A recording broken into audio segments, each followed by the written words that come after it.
Hello everyone, myself Dr. Bharat Singh Meena from Government College Kota. Today discuss about coordination compound. Previous lecture में हमने coordination compounds के अंतर्गत ही stereochemistry के बारे में डिस्कस किया था।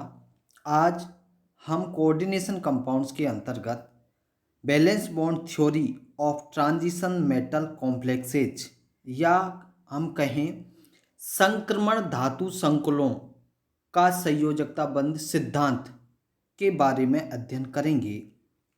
इसको सबसे पहले किसने बताया था और इस सिद्धांत के मुख्य कौन कौन से अवधारणाएं हैं, किन किन अवधारणाओं पर यह बेस्ड है, उसके बारे में बिंदुवार अध्ययन करेंगे।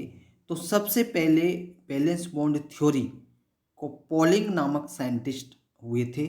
उन्होंने ट्रांजिशन मेटल कॉम्प्लेक्सेज में इस बॉन्ड को समझाने में काफ़ी महत्वपूर्ण रोल अदा किया था और उनके इस सिद्धांत के अनुसार इसमें मुख्य रूप से ये किन किन अवधारणाओं पर आधारित है, उनमें हम सबसे पहला बिंदु है कि जो सेंट्रल मेटल एटॉम होता है ट्रांजिशन मेटल्स का जो केंद्र में स्थित धातु परमाणु या आयन होता है, उसके पास एक तो रिक्त कक्षक होते हैं या रिक्त कक्षक उपलब्ध वो करवाता है।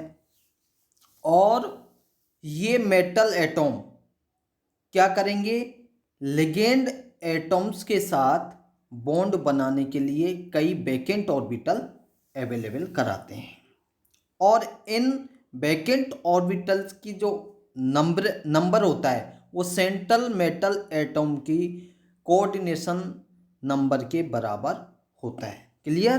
पहला तो क्या है, जो केंद्रीय धातु होगा या केंद्रीय धातु परमाणु या आयन होगा वो रिक्त टी कक्षक उपलब्ध करवाएगा और लिगेंड के साथ बंध बनाने के लिए वो रिक्त कक्षक उपलब्ध करवाने के साथ साथ उन रिक्त कक्षकों की या ऑर्बिटल्स की संख्या सेंट्रल मेटल एटॉम की कोऑर्डिनेशन संख्या के बराबर होगी। नंबर एक पॉइंट तो ये है। दूसरा ये है कि जो डिफरेंट टाइप के वैकेंट ऑर्बिटल्स संकृत होके उतनी ही संख्या में समान आकार व आकृति वाले संकृत कक्षक बना लेते हैं और डिफरेंट टाइप के हाइब्रिडाइजेशन ऑर्बिटल्स की आकृति कैसी होती है, भिन्न भिन्न होती है और इसी भिन्नता के अनुसार जो कॉम्प्लेक्स लवण की आकृतियां डिपेंड करती हैं, उसको हम इस टेबल के माध्यम से देखते हैं।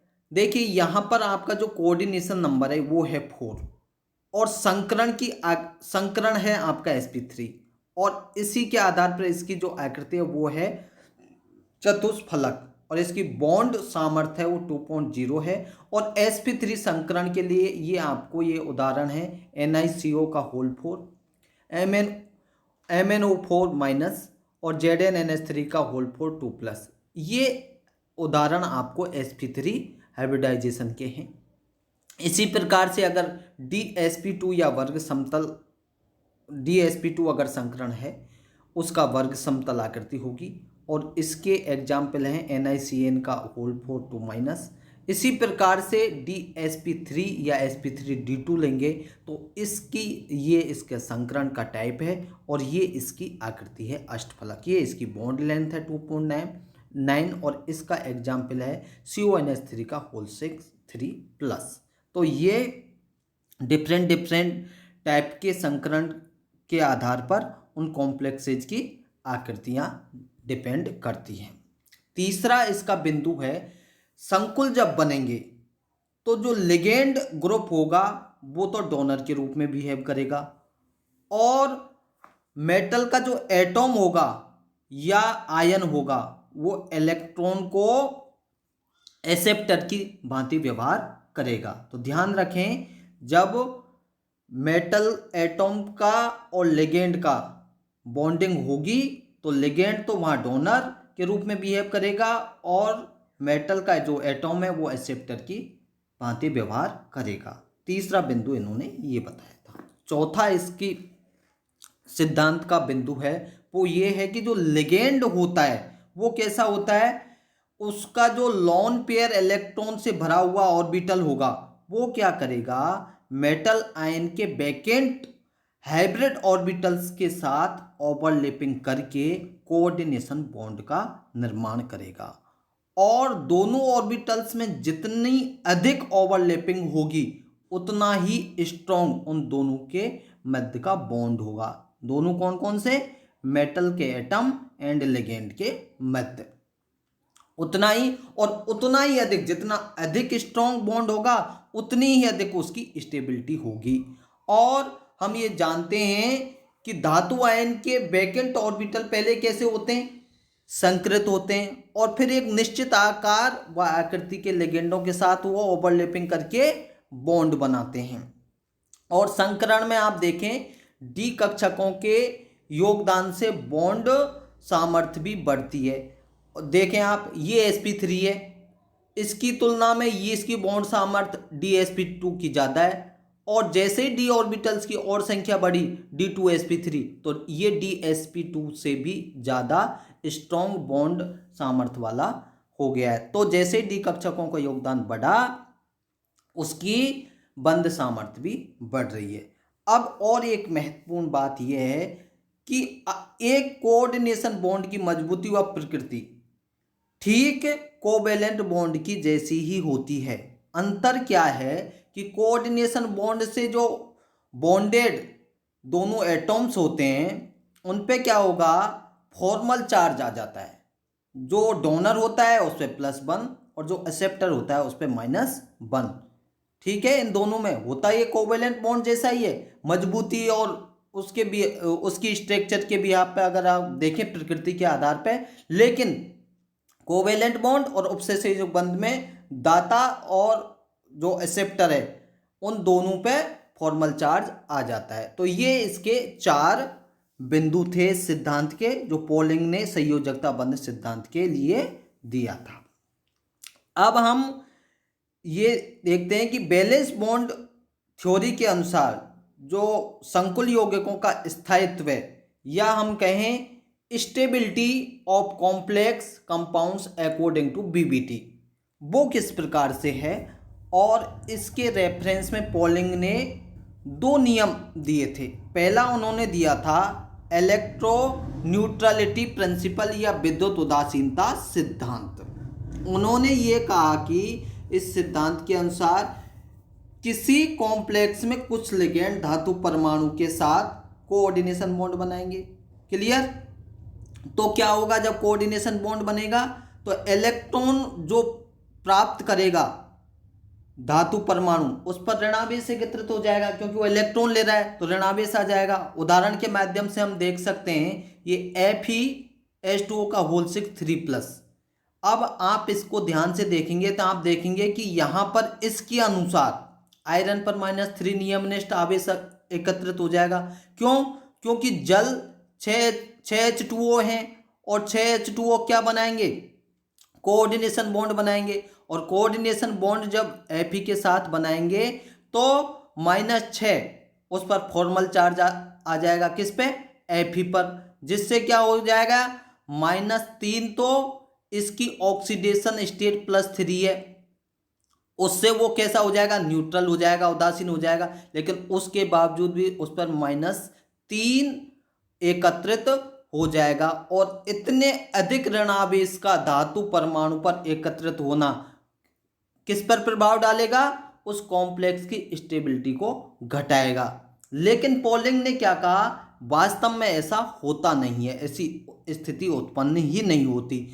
ऐसी स्थिति क्यों उत्पन्न नहीं होती, उसको उन्होंने बताया कि जो कॉम्प्लेक्स होता है उसका जो सेंट्रल एटम होता है उस पर जो आवेश एकत्रित होता है वो केवल सेंट्रल मेटल पर ही नहीं होता, अपितु वो जितना भी पूरा कॉम्प्लेक्स है उस पूरे कॉम्प्लेक्स के अदर जो एटम्स हैं उन सब पर इस प्रकार से वो फैलता है कि कॉम्प्लेक्स के किसी भी परमाणु पर अगर आंशिक आवेश आएगा तो 1 से अधिक नहीं होगा।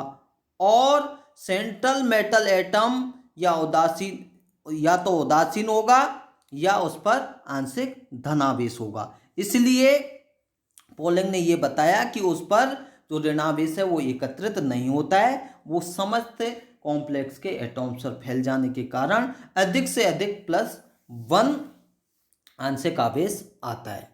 पोलिंग ने एक अन्य उदाहरण भी दिया। उन्होंने बताया कि जल अथवा अमोनिया युक्त धनायन कॉम्प्लेक्सेज में क्या होता है कि अधिकांश जो धनावेश होता है वो किस पर फैल जाएगा, हाइड्रोजन परमाणुओं पर फैल जाएगा। ध्यान दें कि जो धनायन कॉम्प्लेक्स होंगे उन पर तो चूंकि धनायन है उस पर धनावेश आएगा, तो धनायन कॉम्प्लेक्सेज का जो धनावेश है वो किस पर फैलेगा, हाइड्रोजन परमाणुओं पर। और अगर कोई ऋणायन कॉम्प्लेक्स है तो उसका अधिकांश ऋणावेश अणु के ऋण विद्युतीय परमाणुओं पर फैल जाता है। जो उस कॉम्प्लेक्स के अंदर जो ऋण विद्युतीय हैं, जिनकी विद्युत ऋणता अधिक है, उन पर वो ऋणावेश फैल जाएगा। और इसको समझाने के लिए उन्होंने धातु लिगेंड बॉन्ड की प्रकृति की व्याख्या की।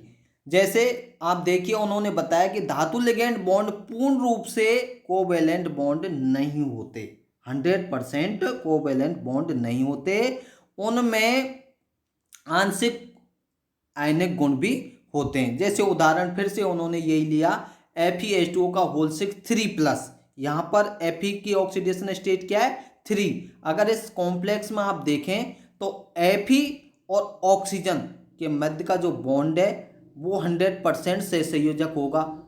तो क्या होगा, तो आयरन परमाणु पर -3 नियमनिष्ठ आवेश आ जाएगा, फॉर्मल चार्ज आ जाएगा। लेकिन यदि F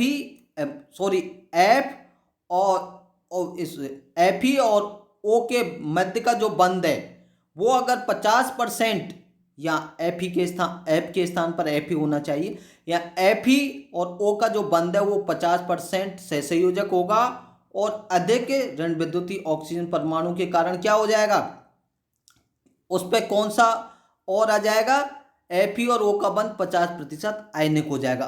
कौन से केस में, जब Fe और O का बॉन्ड 50% कोवेलेंट होगा, तो उस स्थिति में अधिक ऋण विद्युतीय ऑक्सीजन परमाणु के कारण Fe और ऑक्सीजन का बंध 50% आयनिक भी हो जाएगा। और जब चूंकि 50% कोवेलेंट और 50% आयनिक, तो आयरन परमाणु पर आवेश की मात्रा क्या बचेगी, 0, क्योंकि 50-50 हो गया। इसी प्रकार से अगर हम इसकी ऑक्सीडेशन स्टेट कम कर दें, किसकी, आयरन की, अर्थात हम इसका दूसरा उदाहरण लें, FeH2O का होल 6 2+। यहाँ देख रहे हैं Fe+2 ऑक्सीडेशन स्टेट है उसकी। तो यहाँ पर आयरन परमाणु पर 0 आवेश किस स्थिति में होगा, जब Fe और ऑक्सीजन के मध्य 33.3 या 33.3% कोवेलेंट कैरेक्टर हों, तो रिमेनिंग 66.6% कैरेक्टर उसके आयनिक हो जाएंगे। उस स्थिति में इस पर 0 आवेश होगा। इस प्रकार हम इसको ऐसे भी कह सकते हैं कि आयरन की ऑक्सीडेशन स्टेट जैसे डिक्रीज हुई तो Fe और ऑक्सीजन बंध के जो कोवेलेंट कैरेक्टर थे उनमें भी कमी आ गई। और इस कारण क्या हुआ, जब कोवेलेंट कैरेक्टर में कमी आ गई तो मेटल एटॉम के ऑक्सीडेशन नंबर के घटने से विद्युत ऋणात्मकता का मान भी कम हो जाता है। इस सिद्धांत के उपयोग से आप देखेंगे कि ट्रांजिशन मेटल्स की डिफरेंट ऑक्सीडेशन स्टेट में डिफरेंट लिगेंड के साथ बने हुए कॉम्प्लेक्स के स्टेबिलिटी के बारे में अनुमान लगाया जा सकता है। और लगभग समस्त जलीय संकुलों में फर्स्ट ट्रांजिशन सीरीज के मेटल +2 ऑक्सीकरण अवस्था में रहते हैं, और मेटल और ऑक्सीजन के जो बॉन्ड होते हैं उनका रेशो होता है 1/3। कोवेलेंट होने पर धातु परमाणु पर नियमनिष्ठ आवेश या फॉर्मल चार्ज कैसा हो जाएगा, 0 हो जाता है। ठीक है, अब हम एक अन्य लिगेंड का उदाहरण देखें। यहाँ पर ये दूसरा लिगेंड है आपका NH3। वहाँ पे तो H2O था, तो ऑक्सीजन के साथ बॉन्डिंग हो रही थी आयरन की। अब यहाँ पे NH3, तो यहाँ पर नाइट्रोजन आपका विद्युत ऋणी एलिमेंट है। तो अब आप देखेंगे कि यहाँ पर जो बॉन्ड बनेगा वो मेटल एम मतलब मेटल और एन के मध्य होगा। और अब हम ये जानते हैं कि नाइट्रोजन की जो विद्युत ऋणात्मकता है वो ऑक्सीजन की तुलना में कम है। जब विद्युत ऋणात्मकता कम होगी तो आपको पता है कि एमओ बंध की तुलना में एमएन बंध में कौन से कैरेक्टर कम हो जाएंगे, आयनिक गुण भी कम हो जाएंगे। और जब आयनिक गुण कम होंगे तो कौन सा कैरेक्टर बढ़ेगा, कोवेलेंट कैरेक्टर बढ़ जाएगा। और कोवेलेंट कैरेक्टर बढ़ने से जो मेटल और नाइट्रोजन के मध्य का जो बॉन्ड है वो लगभग 50% कोवेलेंट कैरेक्टर उसके अंदर आ जाएंगे। इस स्थिति में क्या होगा, जो सेंट्रल मेटल एटॉम का नियमनिष्ठ आवेश या फॉर्मल चार्ज है वो पूर्ण रूप से उदासीन नहीं हो पाता। तो क्या होगा, अब यदि धातु परमाणु ऑक्सीकृत हो गया, हाई ऑक्सीडेशन स्टेट में जाएगा तो उस पर नियमनिष्ठ आवेश की मात्रा कम हो जाएगी, जैसा अभी बताया था। जिससे जिससे क्या होगा, 50% उसके आयनिक बॉन्ड उसको उदासीन कर देंगे। यही कारण है कि कई बार ये आ भी जाता है, यही कारण है आप देखेंगे कि जो COH2 का होल 6 2+ आयन है ये तो इजीली से ऑक्सीडाइज नहीं होते हैं, लेकिन जो CONH3 का होल 6 2+ ये एटमॉस्फेयर की ऑक्सीजन के साथ भी इजीली से CONH3 का होल 6 3+ ऑक्सीडेशन स्टेट में चेंज हो जाता है। उसका कारण क्या है कि जैसे ही उसकी ऑक्सीडेशन स्टेट का नंबर बढ़ा तो उससे क्या हो गया, उसमें आयनिक कैरेक्टर बॉन्ड बढ़ जाते हैं। और आयनिक कैरेक्टर बॉन्ड जब बढ़ेंगे तो उसका जो कोवेलेंट कैरेक्टर है वो कम हो जाएगा। और कम होने के साथ साथ वो दोनों एक दूसरे को क्या कर देंगे, न्यूट्रल कर देंगे, और उसका जो फॉर्मल आवेश है वो शून्य हो जाएगा। ठीक है, तो एक ये इम्पोर्टेंट चीज़ है, यहाँ ध्यान रखें कि कई बार आ जाता है क्वेश्चन, क्या कारण है CONH3 का होल 6 2+ एटमॉस्फेयर की ऑक्सीजन से रिएक्ट होके इजीली से CONH3 का होल 6 3+ में ऑक्सीडाइज हो जाता है, जबकि COH2 का होल 6 2+ आसानी से ऑक्सीकृत नहीं होता। तो इसका कारण यही है कि ऑक्सीजन और नाइट्रोजन की जो विद्युत ऋणात्मकता का अंतर है उसके कारण इनका आसानी से चेंज होना और नहीं होना डिपेंड करता है। सेकंड उन्होंने नियम बताया था बीबीटी के अनुसार कॉम्प्लेक्स एज की स्टेबिलिटी का, वो बताया था पाई बंद बनने का सिद्धांत। पाई बंद बनने का सिद्धांत क्या है, theory of formation of pi bonds. Polling ने बताया कि जो लिगेंड्स हैं उनके द्वारा जो कोऑर्डिनेशन बंद बनते हैं और बॉन्ड बनने के बाद जो मेटल एटॉम पर ऋणावेश एकत्रित हो जाता है उसे कम करने का सेकंड उन्होंने उपाय बताया था पाई बंद बनने का। पाई बंद बनने का उपाय क्या बताया था और पाई बंद बनने से कैसे ऋणावेश कम होता है, इसको हम विस्तार से अध्ययन करते हैं। उन्होंने ये कहा कि जब किसी कॉम्प्लेक्स में लिगेंड एटॉम की विद्युत ऋणात्मकता कम हो, ध्यान दें इंपॉर्टेंट लाइन है, जब किसी कॉम्प्लेक्स में लिगेंड एटॉम की विद्युत ऋणात्मकता कम हो तो क्या होगा, मेटल लिगेंड बॉन्ड में कौन से गुण बढ़ेंगे, जैसा कि अभी अपन ने विद्युत उदासीनता सिद्धांत में पढ़ा था। विद्युत ऋणात्मकता कम होगी तो कोड उसके जो सहसंयोजक गुण है वो अधिक हो जाएंगे, और जब सहसंयोजक गुण अधिक हो जाएंगे तो वो संकुल स्थायी नहीं होगा, जैसा कि विद्युत उदासीनता सिद्धांत में अभी अपन ने पढ़ा था। लेकिन कई कॉम्प्लेक्स ऐसे हैं जिनका कोऑर्डिनेशन नंबर कम है और उसके बावजूद भी वो स्थायी हैं। जैसे उदाहरण के तौर पर देखें आप, निकिल कार्बोनिल एक स्थायी कॉम्प्लेक्स है, जबकि इसमें निकिल की जो ऑक्सीडेशन स्टेट है वो शून्य है।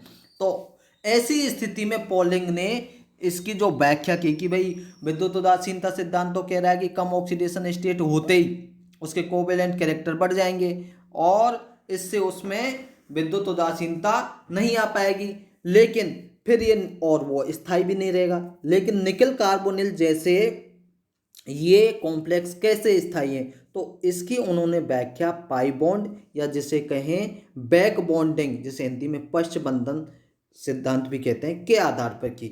उन्होंने क्या बताया कि जैसे आपका निकिल और कार्बोनिल का उदाहरण है, वो स्थायी है और उसमें निकिल की ऑक्सीडेशन स्टेट 0 है।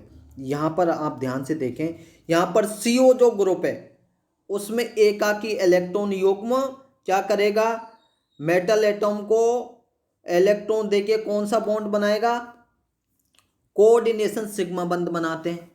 अब चूंकि इस CO ने क्या करा कि मेटल एटम को अपने इलेक्ट्रॉन युग्म दे दिए, तो उससे मेटल पर किसकी मात्रा बढ़ जाएगी, ऋणावेश एकत्रित हो जाएगा। आप देखें यहाँ ये आपका CO है, CO में से ऑक्सीजन किसके साथ बॉन्डिंग कर रहा है, ये निकिल के साथ। निकिल के साथ करने के कारण अपने इलेक्ट्रॉन युग्म को ये निकिल के वैकेंट ऑर्बिटल को दे रहा है, सिग्मा बॉन्ड बना रहा है। अब चूंकि इस पर इलेक्ट्रॉन आ गए तो इस पर ऋणावेश की मात्रा बढ़ जाएगी। लेकिन अब क्या होगा कि धातु परमाणु के भरे हुए डी कक्षक कार्बन के रिक्त, कार्बन के पास जो वैकेंट ऑर्बिटल है लेकिन कैसे हैं, वो एंटी बॉन्डिंग विपरीत बंधी हैं, पी कक्षकों के साथ ओवरलैपिंग करेंगे और क्या बनाएंगे, एक पश्चबंध बनाएंगे। पश्चबंध इसलिए क्योंकि जो CO था, CO में से ऑक्सीजन ने तो निकिल को दिया और निकिल वापस किसको दे रहा है, जो ऑक्सीजन कार्बन के साथ जुड़ा हुआ है उसके बैकेंट एंटी बॉन्डिंग ऑर्बिटल्स को दे रहा है, तो इसलिए बैक बॉन्डिंग हो गया, पश्चबंधन हो रहा है, एक पश्चबंध बना लेता है। यहाँ आप देखें इस प्रकार से पश्चबंध बनाया इसने, इसके भरे हुए कक्षक में से इस कार्बन के बैकेंट एंटी बॉन्डिंग पी ऑर्बिटल्स के साथ पाई बॉन्डिंग करके और एक पश्चबंधन पाई बंध बना लिया। और इस प्रकार निकिल और कार्बन के मध्य एक द्विबंध बन जाता है। और इसके साथ साथ आप देखेंगे कि जो धातु कार्बोनिल में मेटल और कार्बन बंध दूरी एकल बंध दूरी की अपेक्षित दूरी से कम होती है। अब आप एक और महत्वपूर्ण चीज इस डायग्राम के माध्यम से देखेंगे, यहाँ बताया कि मेटल और कार्बन के मध्य पश्च बॉन्डिंग कैसे हो रही है। अगर आप ध्यान से देखें तो निकिल कार्बोनिल की जो संयोजकता बंध संरचना से ऐसे प्रतीत होता है कि जब निकिल परमाणु कार्बन परमाणु के साथ पश्च बॉन्डिंग करेगा तो कार्बन और ऑक्सीजन के मध्य का एक पाई बंध टूट के त्रिबंध का द्विबंध में परिवर्तित हो जाता है। ऐसा ये प्रतीत होता है, ऐसा दिखता है कि भाई जब इसने निकिल का बंध और कार्बन के मध्य जब द्विबंध बना तो इसका मतलब ये हुआ होगा कि कार्बन और ऑक्सीजन के मध्य का जो त्रिबंध है उसमें से एक बंध टूट के निकिल और कार्बन के मध्य आ गया होगा, लेकिन वास्तव में ऐसा होता नहीं है।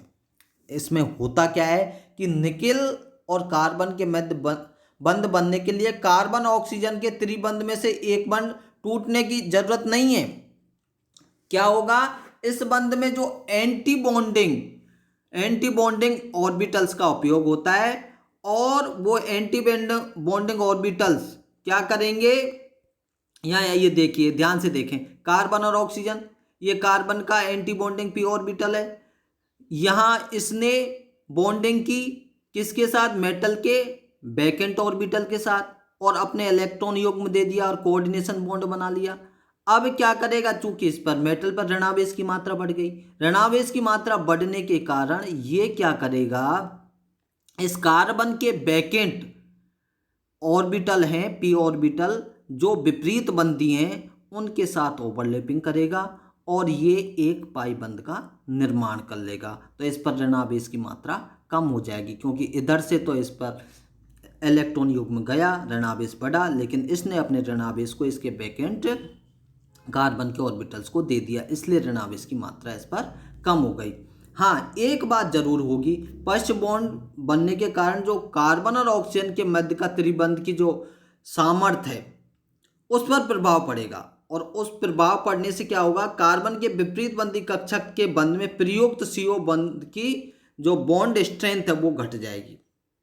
इस प्रकार हम कुल मिलाकर ये कह सकते हैं कि सिग्मा बॉन्ड द्वारा लिगेंड परमाणु के इलेक्ट्रॉन धातु परमाणु की ओर जाते हैं क्योंकि वो उसके साथ बॉन्डिंग कर रहा है, कोऑर्डिनेशन, और वो जो इलेक्ट्रॉन गए वो पाई बॉन्ड के द्वारा धातु परमाणु के इलेक्ट्रॉन लिगेंड परमाणु की ओर वापस आ जाते हैं, इसलिए इसको पश्च बॉन्ड कहते हैं। इस प्रकार समस्त परमाणुओं पर विद्युत उदासीनता बनी रहती है। ये देखिए एक छोटे से इस उदाहरण के माध्यम से आप अच्छे से समझ सकते हैं। मेटल लिगेंड ने मेटल के ऑर्बिटल के साथ इलेक्ट्रॉन दिया, कोऑर्डिनेशन बॉन्ड बनाया, सिग्मा बॉन्ड कहलाया।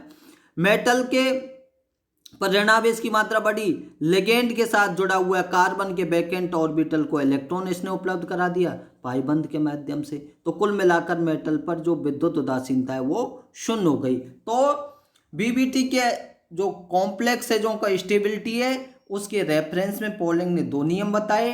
पहला मैंने बताया था आपको विद्युत उदासीनता सिद्धांत, जिसे हम इलेक्ट्रॉन न्यूट्रलिटी प्रिंसिपल भी कहते हैं, और दूसरा बताया था पाइबंद या बैक बॉन्डिंग सिद्धांत। इन दोनों नियमों के आधार पर इनकी स्टेबिलिटी के बारे में बताया था। Thank you.